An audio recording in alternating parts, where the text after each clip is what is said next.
29장 11절로 13절 말씀 함께 봅니다. 여호와의 말씀이니라. 너희를 향한 나의 생각을 내가 아나니 평안이요 재앙이 아니니라. 너희에게 미래와 희망을 주는 것이니라. 너희가 내게 부르짖으며 내게 와서 기도하면 내가 너희들의 기도를 들을 것이요 너희가 온 마음으로 나를 구하면 나를 찾을 것이요 나를 만나리라. 이 시간에 재앙 안에 있는 미래와 희망이라는 제목으로 함께 은혜를 나누길 원합니다. 지금 우리는 인간의 힘으로 어찌할 수 없는 문제가 연달아 일어나는 세상 속에 살아가고 있습니다. 지구온난화로 인해서 세계에서 가장 추운 곳 중에 하나로 알려진 시베리아는 지난 6월 38도를 기록해서 초여름 이상의 고온 현상을 보였고요. 세계 곳곳에서 전례 없는 폭우가 쏟아졌습니다. 폭우가 만들어내는 습한 환경은 메뚜기 떼의 기하급수적인 번식을 초래했고요. 이로 인해 인도는 수십 년 만에 최대 규모로 메뚜기 떼의 습격을 받기도 했습니다. 반대로 브라질과 호주 등의 지역에서는 습기 없는 건조한 바람이 불어서 세계적으로 유례 없는 산불이 일어나서 서울 면적의 100배 이상의 산림이 잿더미로 변했습니다. 우리나라 역시 지구온난화의 영향을 받아서 연평균 기온 이하이고 폭염과 태풍이 잦아지고 있습니다. 이뿐 아니라 세계 인류는 2020년 초부터 시작되어 지금까지 이어져 오고 있는 코로나 바이러스의 확산으로 인해서 전례 없는 고통을 당하고 있습니다. 국가적으로 세계적으로 임한 재앙의 문제 앞에서 인간은 무력할 뿐입니다. 아무리 탁월한 지성과 실력을 가진 사람이라 할지라도 천재지변을 막을 수는 없습니다. 인간이 아무리 노력하고 애써도 도둑같이 다가오는 재앙을 피할 수는 없습니다. 그러므로 우리는 세상 풍조에 휩쓸려 끌려갈 것이 아니라 생사화복을 주장하시는 살아계신 하나님을 의지해서 하나님의 뜻을 따라가야 됩니다. 예수 믿는 우리에게는 하나도 우연이 없어요. 다 하나님의 섭리 가운데 있는 거예요. 그렇게 하나님의 마음을 움직일 수 있도록 우리는 기도해야 돼요. 로마서 12장 2절에 너희는 이 세대를 본받지 말고 오직 마음을 새롭게 함으로 변화를 받아 하나님의 선하시고 기뻐하시고 온전하신 뜻이 무엇인지 분별하도록 하라 그랬어요. 인생에게 다가온 모든 그런 재앙 안에는 하나님의 메시지가 담겨 있습니다. 사랑과 공의의 본체이신 하나님은 우리에게 영원한 멸망을 피하게 하시려고 잠깐의 재앙을 허락하십니다. 그러므로 우리는 육체의 재앙은 영원한 재앙이 아님을 알고 환난의 때에 고난의 때에 적극적이고 간절한 기도로 하나님을 찾아야 됩니다.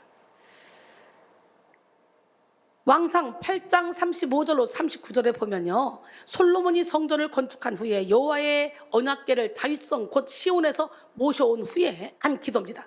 만일 그들이 주께 범죄함으로 말미암아 하늘이 닫히고 비가 없어서 주께 벌을 받을 때에 이곳을 향하여 기도하며 주의 이름을 찬양하고 그들의 죄에서 떠나거든 주는 하늘에서 들으사 주의 종들과 주의 백성 이스라엘의 죄를 사하시고 그들이 마땅히 행할 선한 길을 가르쳐 주시오며 주의 백성에게 기어 불어주신 주의 땅에 비를 내리시옵소서. 만일 이 땅에 기근이나 전염병이 있거나 곡식이 시들거나 깐부기가 나거나 메뚜기나 황충이 나거나 적국이 와서 성읍을 에워싸거나 무슨 재앙이나 무슨 질병이 있든지 막론하고 한 사람이나 혹 주의 온 백성 이스라엘이 다 각각 자기의 마음에 재앙을 깨닫고 이 성전을 향하여 손을 펴고 무슨 기도나 무슨 간구를 하거든 주는 계신 곳 하늘에서 들으시고 사하시며 각 사람의 마음을 아시오니 그들의 모든 행위대로 행하사 갚으시옵소서. 주만 홀로 사람의 마음을 다 아심이니이다. 이렇게 기도했어요. 베드로전서 4장 7절에 만물의 마지막이 가까웠으니 그러므로 너희는 정신을 차리고 근신하여 기도하라. 바로 지금이 정신을 차리고 근신하여 기도할 때입니다. 하나님은 자신의 죄와 연약함을 인정하며 회개하는 영혼을 용서하시고 그에게 긍휼을 베풀어 주십니다. 그러나 교만한 사람들은 환난을 당해도 하나님을 찾지 않고 인간적인 방법으로 문제를 헤쳐나갈 수 있을 것이라는 착각에 빠집니다. 육의 한계에 갇혀서 영적인 사고를 할 수 없는 사람들은 치명적인 역경 속에도 하나님께 기도하는 것을 무시하고 예배를 하찮게 여깁니다. 이들은 많은 환난과 재앙의 징조가 보여도 영적인 불감증에 빠져서 스스로 괜찮다, 평안하다 하며 하나님의 음성을 듣지 못합니다. 그렇기에 마귀의 조종을 받는 이 세상은 갈면 갈수록 예배를 폄훼하고 교회를 조롱합니다. 세상에 속한 사람들은 예배의 가치와 목적을 알지 못하기 때문에 예배를 1순위로 여기는 성도들을 조롱합니다. 박해합니다. 그러나 성경은 이와 같이 경고합니다. 살전 5장 3절에 보니까 그들이 평안하다, 안전하다 할 그때에 임신한 여자에게 해산의 고통이 이름과 같이 멸망이 갑자기 그들에게 이르리니 결코 피하지 못하리라 그랬어요. 심지어 목회자와 성도들 중에도 세상적인 사고방식에 편승하여 예배의 가치를 깎아내리고 하나님의 뜻과 관계없는 자기 의에 도취된 사람들도 많이 있습니다. 여러분, 왕의 조서에 도장이 찍힌 걸 봤어요. 왕 외에 누구의 어떤 신에든지 사람에게 절하면 무조건 사자굴에 들어간다. 그런데도 다니엘은 그 말을 듣고도 죽음을 불사하고 평상시 하던 대로 예루살렘 쪽으로 문을 열어놓고 하루에 3번씩 대놓고 기도했습니다. 사자굴에 집어넣을 때 굶주린 사자가 있었지만 하나님은 사자의 입을 봉해버렸어요. 그리고 다니엘을 살렸어요. 다니엘을 모함했던 모든 사람을 사자굴에 집어넣으라 할 때 사자굴 근처만 가도 다 삼켜버렸어요. 사자가. 다니엘 세 친구 풀무불, 그것도 마찬가지고 불의 본성을 막아버리고 사자의 입을 막아버리는 하나님, 그 하나님이 우리 하나님입니다. 우리 믿음을 지켜야 돼요. 히브리서 10장 23절로 25절 또 약속하신 이는 믿으시니 우리가 믿는 도리의 소망을 움직이지 말며 굳게 잡고 서로 돌아보아 사랑과 선행을 격려하며 모이기를 패하는 어떤 사람들의 습관과 같이 하지 말고 오직 권하여 그날이 가까움을 볼수록 더욱 그리하자 그랬어요. 우리는 마지막 때가 다가올수록 영의 눈을 열고 영의 귀를 열어서 믿음의 사고, 영적인 행동을 해야 합니다. 물론 영적인 행동은 결코 세상의 지탄을 받을 만한 몰상식한 행동이 아닙니다. 영적인 행동은 성령으로 말미암는 도덕적이고 모범적인 삶, 열매 맺는 삶을 포함합니다. 다만 영적인 행동은 인간적인 방법으로 모든 것을 통제할 수 있다는 자만감에 도취되지 않고 살아계신 성령님을 전적으로 의존함으로 나타나는 최선의 행동입니다. 그러므로 영적인 사람은 하나님만을 의지하기 때문에 예배를 통해 살아갑니다. 예배를 통해 살아계신 하나님을 만나고 하나님의 인도를 받으며 예배를 통해 하나님이 공급하시는 능력과 위로, 하나님의 치료와 지혜로 삶의 문제를 해결받고 살아갑니다. 이 시간 우리 하나님 앞에 나아가 탄식합시다. 속히 다시 모일 날을 위하여 기도합시다. 재앙으로 나타나는 여러 가지 문제 앞에 마음을 다하고 힘을 다하고 성품을 다하여 뜻을 다하여 하나님 앞에 집중합시다. 신실하신 하나님은 하나님의 약속을 의지하며 예배하는 자에게 회복과 축복의 은혜를 부어주신다고 약속하셨어요. 역대하 7장 11절로 16절 솔로몬이 여호와의 전과 왕궁 건축을 마치고 솔로몬의 심중에 여호와의 전과 자기의 궁궐에 그가 이루고자 한 것을 다 형통하게 이루니라. 밤에 여호와께서 솔로몬에게 나타나서 그에게 이르시되 내가 이미 내 기도를 듣고 이곳을 택하여 내게 제사하는 성전을 삼았으니 혹 내가 하늘을 닫고 비를 내리지 아니하거나 혹 메뚜기들에게 토사를 먹게 하거나 혹 전염병이 내 백성 가운데 유행하게 할 때에, 그러니까 결국은 메뚜기 떼가 침몰하고 비가 오지 않고 아니면 홍수가 나고 아니면 전염병이 막 침몰할 때 하나님의 계획 안에 있다는 얘기잖아요. 그때 어떻게 하래요? 내 이름으로 일컫는 내 백성이 그들의 악한 길에서 떠나 스스로 낮추고 기도하여 내 얼굴을 찾으면 내가 하늘에서 듣고 그들의 죄를 사하고 그들의 땅을 고칠지라 달라고 해야 돼요. 이제 이곳에서 하는 기도, 이게 뭐예요? 솔로몬이 지은 성전에서 하는 기도를 들으시겠다는 거예요. 하나님의 성전에서 하는 기도를 들으시다. 이제 이곳에서 하는 기도에 내가 눈을 들고 귀를 기울이리니 이는 내가 이미 이 성전을 택하고 거룩하게 하여 내 이름을 여기에 영원히 있게 하였습니다. 내 눈과 내 마음이 항상 여기에 있으리라. 특별히 우리는 장기화되고 있는 재앙 앞에서 낙심하거나 허탄한 그런 소리에 미혹되어 요동해서는 안 됩니다. 우리는 고난이 지속될 때 더욱더 영을 건강하게 아름답게 관리해서 민감하게 하나님의 뜻을 깨달아야 됩니다. 영적인 민감성은 세상의 악과 탐심으로부터의 성결과 하나님을 향한 순수한 사랑으로부터의 주어지는 것입니다. 우리의 영이 깨끗하고 청결할수록 하나님을 뜨겁게 사랑할수록 거룩하고 정확한 분별력이 생기는 것입니다. 마태복음 5장 8절에 마음이 청결한 자는 복이 있나니 그들이 하나님을 볼 것이요. 고린도서 7장 1절에 그런즉 사랑하는 자들아 이 약속을 가진 우리는 하나님을 두려워하는 가운데서 거룩함을 온전히 이루어 육과 영의 온갖 더러운 곳에서 자신을 깨끗하게 하자 그랬어요.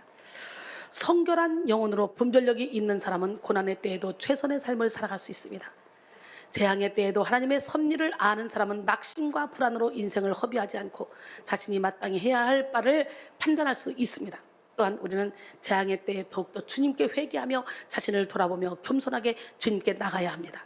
우리를 향한 하나님의 뜻을 분별할 수 있어야 돼요.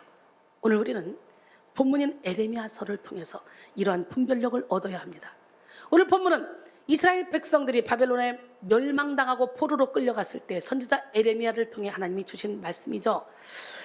바벨론 포로기는 이스라엘 역사상 가장 절망적인 기간이었습니다. 이스라엘 백성들은 우상 숭배 등의 온갖 죄악된 행동을 일삼으면서 하나님이 자신들을 멸망시키지 않을 것이라고 믿었습니다. 하나님이 수차례 여러 선자를 통해 멸망을 예언하시며 회개를 촉구하셨지만 이스라엘 백성들은 선자들을 통한 하나님의 말씀을 멸시했고 반복적인 죄악의 길로 갔습니다. 결국 하나님은 깨닫지 못하는 이스라엘 백성들에게 훈련적인 그런 고난을 허락하셨죠. 그런데 바벨론의 포로로 끌려간 이스라엘 백성들은 이때에도 하나님의 뜻을 분별하지 못하고 영적인 방황을 이어갔습니다. 그들 중 한 부류는 눈앞에 보이는 재앙으로 인해 낙심하며 좌절했고, 또 한 부류는 근본적인 회개나 변화 없이 하나님이 속히 그들을 해방시켜 고국으로 돌아가게 하실 것이라고 믿고 있었습니다. 당시 절망의 때를 틈타서 활개치던 하나냐와 같은 그런 거짓 선자들이 2년 내에 이스라엘이 회복될 것이다 라는 거짓 희망을 선동했기 때문이죠.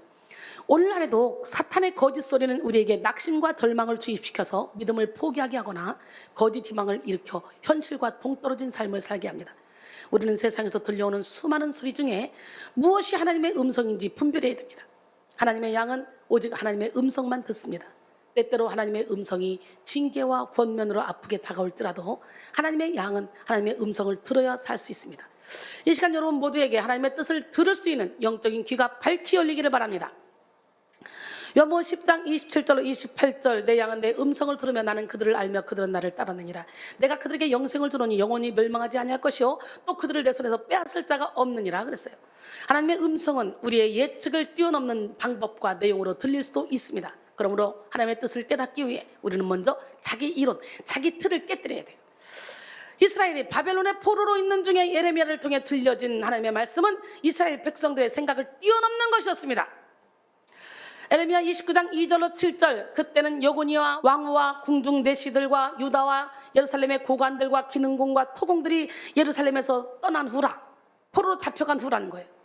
유다 왕 시드기야가 바벨론으로 보내어 바벨론의 왕 느부갓네살에게로 가게 한 사반의 아들 엘리사와 힐기야의 아들 그마리아 편으로 말하되 만군의 여호와 이스라엘의 하나님께서 예루살렘에서 바벨론으로 사로잡혀 가게 한 모든 포로에게 이와 같이 말씀하시니라. 너희는 집을 짓고 거기에 살며 텃밭을 만들고 그 열매를 먹으라.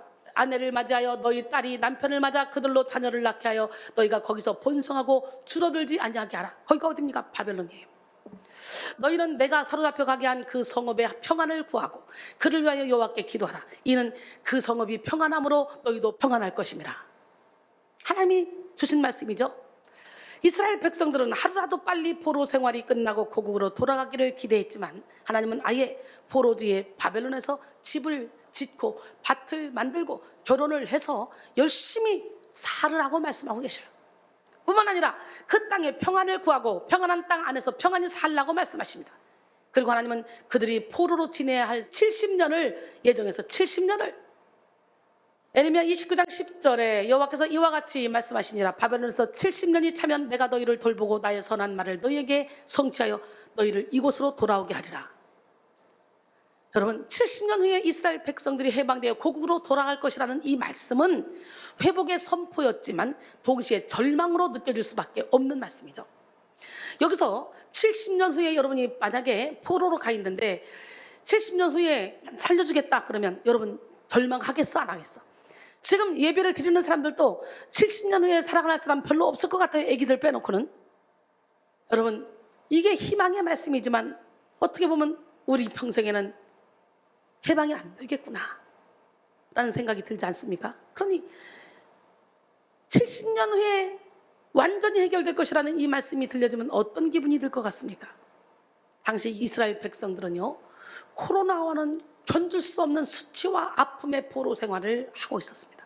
그러니 그들의 생애 동안 포로 생활이 끝나지 않을 것이라는 사실에 절망할 수 있었습니다. 하지만 연이어 들려주신 하나님의 말씀은 그들에게 미래와 희망을 주신다는 말씀이었어요.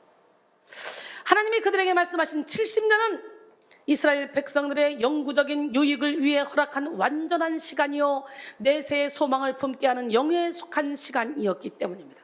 오늘 본문 에레미야 29장 11절에 여호와의 말씀이니라. 너희를 향한 나의 생각을 내가 안 하니 평안이요 재앙이 아니니라. 너희에게 미래와 희망을 주는 것이니라. 하나님에게는 인간의 생각과는 차원이 다른 하나님의 생각이 있습니다. 하나님의 생각은 전지전능한 생각이요 공의를 포함한 사랑과 끝이 없는 긍휼의 생각입니다. 설령 하나님의 생각이 무서운 재앙의 그릇에 담긴다 할지라도 하나님의 생각은 언제나 평안을 동반합니다. 오늘 본문에서 하나님께서는 자기 백성에게 대한 자신의 뜻을 너무나 분명하게 확정적으로 말씀해 주십니다. 그것은 평안입니다. 눈에 보이는 현실을 보면 자신들에게 닥친 일들이 재앙으로 해석될 수 있지만 절대 선 자체이신 하나님의 눈으로 볼 때 그들에게 닥친 상황은 재앙이 아니라 평안이었습니다. 좋으신 하나님 아버지는 우리에게 닥쳐올 영원한 저주를 막기 위해 잠깐의 고난을 허락하시고 영원히 누릴 상급과 행복을 위해 잠시의 박해를 허락하십니다. 그러므로 우리는 우리 인생에 어떤 일이 벌어져도 이 모든 것을 주장하시는 하나님의 완전한 선을 신뢰하며 평안을 누려야 합니다.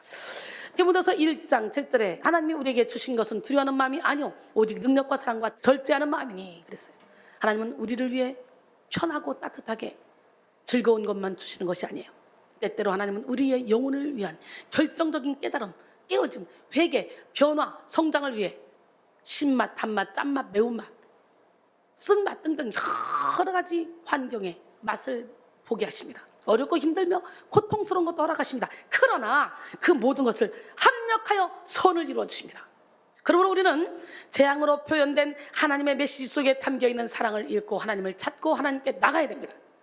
모든 악한 생각과 불의한 생각을 버리고 자복하고 회개하는 마음으로 하나님께 돌아가야 합니다.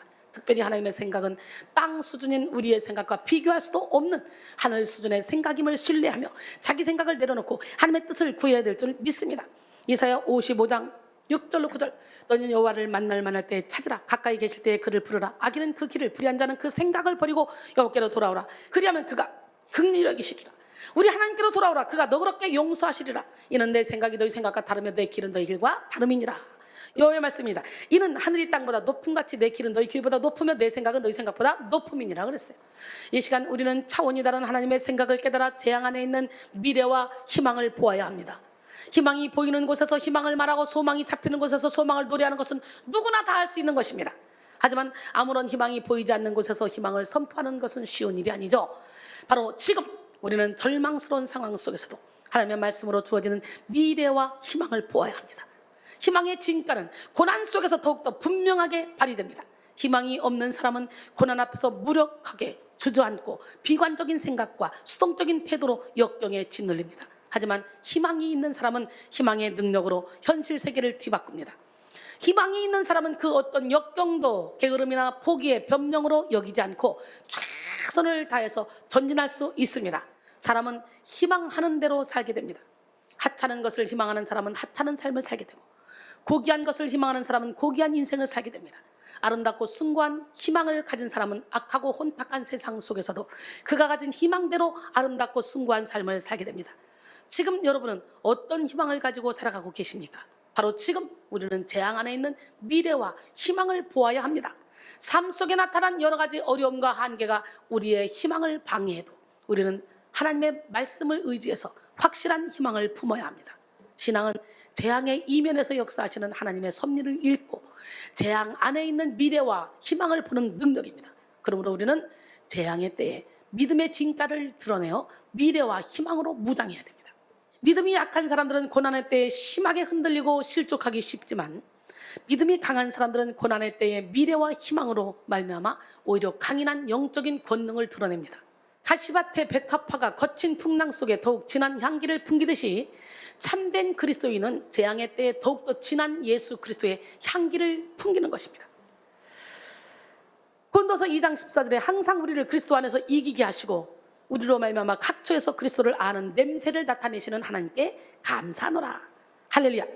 우리는 고난의 때에도 항상 승리하며 살기 위해서 하나님이 주시는 미래와 희망을 바라봐야 돼요. 하나님이 우리에게 주시는 미래는 천국으로 완성되는 영에 속한 내일입니다. 하나님은 예수를 영접하고 예수님께 소망을 두는 자에게 이 땅의 모든 허무와 절망을 극복하는 천국의 미래를 예비하시고 현재의 재앙 속에도 미래의 천국을 누리게 하십니다. 또 전지전능하신 하나님은 영원한 하나님의 말씀을 쫓는 자에게 희망을 주시되 영원한 생명과 천국의 상급을 누리게 하는 희망을 주십니다. 우리는 이런 미래와 희망을 가지고 살 때 재앙 속에서도 천국을 누릴 수 있습니다. 그런데 재앙 안의 미래와 희망은 가만히 있어도 보이는 것이 아니에요. 재앙 안에는 우리의 믿음을 방해하는 악한 세력이 도사리고 있습니다. 연약한 인간은 재앙의 때에 공포와 불신, 낙심과 절망을 조장하는 악한 영들의 공격을 받고 실족하기 쉽습니다. 그러므로 우리는 재앙 안에 있는 미래와 희망을 보기 위해 기도로 영적 전쟁을 치러서 승리해야 합니다. 하나님은 본 말씀을 통해 이스라엘 백성들이 포로로 있는 70년 동안 무엇을 해야 하는지 정확히 보여주셨어요. 눈앞에 보이는 것은 절망의 땅, 절망의 시간뿐이었지만 그 안에서 미래와 희망을 보기 위해 해야 할 일이 바로 기도임을 보여주신 거예요. 재앙 안에 있는 미래와 희망을 보기 위해 부르짖으며 우리는 기도해야 됩니다. 오늘 본문 에레미야 29장 12절에 너희가 내게 부르짖으며 내게 와서 기도하면 내가 너희들의 기도를 들을 것이요 그랬어요. 재앙의 때는 모두가 힘들고 어려운 때입니다. 그래서 재앙의 때는 절박하게 기도하기 좋은 때죠. 사람은 평안할 때 부르짖기 어렵습니다. 인생이 형통할 때는 절박한 기도가 나오기 힘듭니다. 하지만 사방이 막혀서 헤쳐나갈 길이 보이지 않을 때, 그 누구도 자신을 이해하거나 도울 수 없을 때, 어떤 방법을 써도 문제가 해결될 수 없을 때, 해결되지 않을 때 우리의 기도는 절박하고 간절해집니다. 재앙의 때가 상하고 가난한 심령을 만들어 힘있게 기도를 하게 하는 거예요. 마태복음 5장 3절에 심령이 가난한 자는 복이 있나니 천국이 그들의 것이며, 물론 재앙의 때에 모두가 부르짖는 것은 아니에요. 이 재앙의 때에 예수 믿는 사람들도 오히려 예배드리는 사람들을 비판하고 판단하고 막 예수 믿는 사람들이 더 난리야.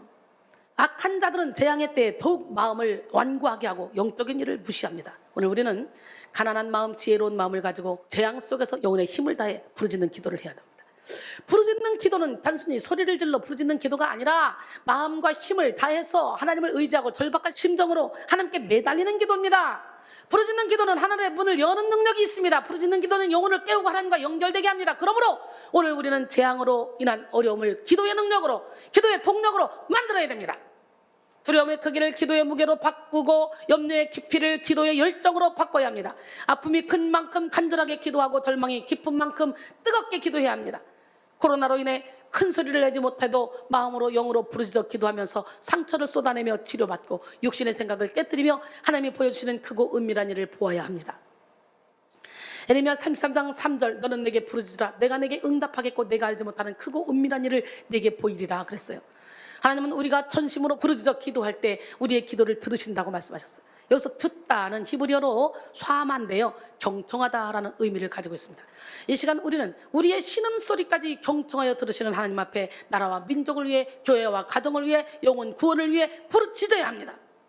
두 번째, 재앙 안에 있는 미래와 희망을 보기 위해 온 마음으로 하나님을 구해야 됩니다. 온 마음으로. 에레미야 29장 13절 너희가 온 마음으로 나를 구하면 나를 찾을 것이요 나를 만나리라 그랬어요. 할렐루야. 우리 모두 온 마음으로 주를 구합시다. 본문에서 여호와를 찾는 것은 하나님께 인격적으로 나가 끊임없이 주님을 찾는 것을 의미합니다. 너희가 온 마음으로 나를 구하면 이라는 것은 조건절인데요, 미완료형으로 쓰였습니다. 반면 나를 찾는 것이요 나를 만나리라 하는 동사는 모두 완료형입니다. 조건절에서 미완료형 동사가 사용된 것은 온 마음으로 하나님을 찾되 지속적으로 하나님을 찾아야 한다는 것을 강조하기 위함입니다. 우리는 재앙의 때에 온 마음으로 하나님을 구해야 됩니다. 마음속의 모든 우상을 깨뜨리고 하나님 한 분을 사랑하고 하나님만을 원해야 합니다. 자기가 원하는 무언가를 이루기 위해 하나님을 이용하려는 기복주의 신앙을 버리고 어떤 상황 속에서도 하나님을 1순위로 사랑해야 됩니다. 이를 위해 우리를 향해 부으신 하나님의 사랑을 경험해야만 합니다. 요한일서 4장 19절에 우리가 사랑하면 그가 먼저 우리를 사랑하셨습니다 그랬어요. 우리는 하나님의 사랑을 경험한 만큼 하나님을 사랑할 수 있습니다. 하나님의 사랑을 경험하는 만큼 신앙의 깊이가 깊어집니다. 그러므로 우리는 하나님의 사랑을 경험하기 위해 간절한 마음으로 예배를 드려야 합니다. 온라인 예배를 드리더라도 최선을 다한 마음가짐으로 열정적인 예배를 드려야 합니다. 하나님만을 절대적으로 사랑할 때 우리는 하박국 선지자처럼 전쟁이 임박한다 할지라도 담대할 수 있는 내적인 권능을 발휘할 수가 있는 거예요. 하박국 3장 16절로 19절 내가 들었으므로 뭔 얘기를 들었어? 바벨론이 쳐들어온다는 소리를 들었어요. 들었으므로 내 창자가 흔들렸고 그 목소리로 말미암아 내 입술이 떨렸도다. 무리가 우리를 치러 올라오는 환난단을 내가 기다림으로 썩이는 것이 내 뼈에 들어왔으며 내 몸은 내 처소에서 떨리는도다. 비록 무화과 나무가 무성하지 못하며 포도나무에 열매가 없으며 감람나무에 소출이 없으며 밭에 먹을 것이 없으며 우리의 양이 없으며 외양간에 소가 없을지라도 한마디로 나 아무것도 없어도 나는 여호와로 말미암아 즐거워하며 나의 구원의 하나님으로 말미암아 기뻐하리로다. 주 여호와는 나의 힘이시라. 나의 발을 사슴과 같게 하사 나를 나의 높은 곳으로 다니게 하시리로다. 그랬어요. 참으로 하나님은 온 마음으로 찾는 자를 만나주시고 그에게 성령을 부으십니다. 누가복음 11장 13절에 너희가 악할지라도 좋은 것을 자식에게 줄 줄 알거든 하물며 너희 하늘아버지께서 구하는 자에게 성령을 주시지 않겠느냐 하시니라 그랬어요. 성령은 최고의 기도 응답입니다. 성령님은 물을 구하는 자에게 크고 맑은 강과 같고 금을 구하는 이에게 금광과 같은 분이세요. 성령님은 우리에게 천국 전체를 안겨주시는 분입니다. 그러므로 우리는 재앙의 때에 하나님 한 분만을 구하고 사랑함으로 하나님을 기업으로 받는 축복을 누려야 됩니다. 천국 가는 문은 좁은 문이라 했어요. 좁은 길이라 했어요. 결론적으로 사랑하는 성도 여러분, 오늘은 재앙 안에 있는 미래와 희망이라는 제목으로 함께 은혜를 나눴습니다. 우리를 향한 하나님의 생각은 재앙이 아니라 평안입니다. 하나님은 사랑하시는 자녀에게 잠깐의 재앙을 허락하심으로 영원한 미래와 희망을 누리게 하십니다. 그러므로 재앙의 때에 우리는 부르짖어 기도하여 하나님께 나가고 온 마음으로 하나님을 구하여 재앙 안에 있는 미래와 희망을 보아야 합니다. 기도를 통해 재앙 안에 있는 미래와 희망을 볼 때 우리는 재앙 안에서도 천국을 누리고 최선의 삶을 살면서 성령의 열매를 맺을 수 있을 줄 믿습니다. 이 시간 여러분 모두가 더욱더 간절하고 열정적인 기도의 심령을 소유해서 재앙 안에 있는 미래와 희망을 누리는 믿음의 거장들로 우뚝 세워주시기를 주님의 이름으로 축원합니다. 오늘 너희를 향한 나의 생각은 우리 함께 찬양하며 잠시 기도합니다. 너희를 향한 나의 생각은 재앙이 아니요 곧 평안이니 너희 장래에 소망을 주려 하는 생각이라.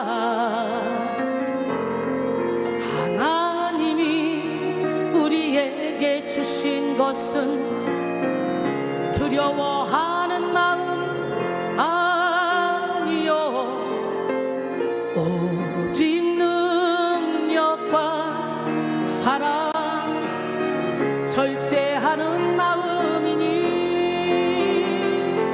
두려워 말라 내가 너와 함께하리라 놀라지 말라 하나님 됨이라 내가 너 굳세게 하리라. 참으로 너를 도와주리라. 참으로 나의 의로운 오른손으로 너를 붙들리라. 너희를 향한 나의 생각은 재앙이 아니요 곧 평안이니 너희 장래에 소망을 주려 하는 새